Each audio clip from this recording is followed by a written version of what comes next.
अस्सलाम वालेकुम दोस्तों, जिन कैंडिडेट ने एमईएस का रिटन टेस्ट क्वालिफाई कर लिया है और उनका एमईएस में as a LDC lower division clerk का जो है वो इंटरव्यू का मैसेज आ चुका है।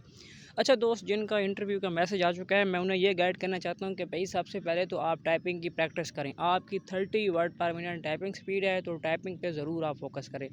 अच्छा, सेकंड पे कुछ इंटरव्यू के अहम सवालात हैं जो कि अमूमन हर इंटरव्यू में पूछे जाते हैं, तो उसके हवाले से मैं आपको कुछ क्वेश्चन बता देता हूँ। इनका आपने आंसर अच्छी तरीके से तैयार करने है, क्योंकि एमईएस में जो आपका एलडीसी लोअर डिवीज़न क्लर्क का इंटरव्यू होने जा रहा है, तो इसमें भी ये सवालात पूछे जा सकते हैं।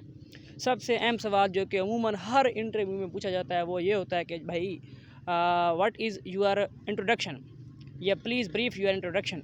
तो आप अपना तारुफ़ करवाएं, ठीक है। तो तारुफ़ में आप कह सकते हैं कि मेरा नाम मोहम्मद अली है और मेरे वाले साहब का नाम जो है ना वो गुल जहान है, और मैं जो है वो डिस्ट्रिक्ट मियांवाली से ताल्लुक़ रखता हूँ, और मैं जो है ना वो अभी रिसेंट एज आ क्लर्क जॉब कर रहा हूँ किसी प्राइवेट स्कूल में। ठीक हो गया, तो आप इतना ब्रीफ कर सकते हैं। अच्छा, एक चीज़ का ध्यान रखना है कि आपने जो भी अपना काम बताना है कि मैं क्लर्क काम कर रहा हूँ या मैं एज अ डिस्पेंसर काम कर रहा हूँ, तो उस चीज़ का आपको नॉलेज होना बहुत ज़रूरी है जो चीज़ आप कह रहे हैं। अगर आपने क्लर्क का कह दिया तो भाई वो फिर आपको ठीक ठाक रगड़ा लगाएंगे, आपसे पूछेंगे कि भाई आप क्लर्क का काम कर रहे हैं तो हमें कॉपी की शॉर्टकट की बताएं, अपना कट की शॉर्टकट की बताएं, तो आपसे वो क्वेश्चन करेंगे।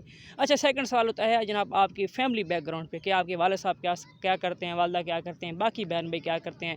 तो उसका भी काफ़ी अच्छा इम्पैक्ट पड़ जाता है। अगर आपके वाले साहब किसी अच्छी पोस्ट पे होते हैं आप बता देते हैं, और आपके बहन भाई भी किसी अच्छी पोस्टों पे सिलेक्टेड होते हैं तो आप बता देते हैं, तो उसका काफ़ी इम्पैक्ट पड़ता है। ठीक है, वो कहते हैं कि भाई अच्छे घराने से लड़का है। ठीक हो गया। अच्छा, थर्ड नंबर पे एक चीज़ होती है जनाब, आपकी जो लेटेस्ट डिग्री है ना, ठीक है, आपने जो एलडीसी में अप्लाई किया है, आपने एमएससी की हुई है, आपने बीएस कंप्यूटर साइंस किया हुआ है, तो वो डिग्री बहुत मैटर करती है। अब आप कहते हैं कि भाई मैंने बीएस कंप्यूटर साइंस किया हुआ है, तो वो बड़ा इम्पैक्टफुल होता है। ठीक हो गया। अच्छा, जब आप ये कहेंगे कि मैंने बीएस कंप्यूटर साइंस किया हुआ है, तो वो आपसे कंप्यूटर साइंस के मतलब सवालात भी करेंगे। ठीक है, तो वो भी आपको आने चाहिए। तो ये बेसिक जो है ना वो कुछ चीज़ें थी जो मैंने आपको बताई हैं। बाकी अगर आपको कोई सवाल हो तो पूछ सकते हैं।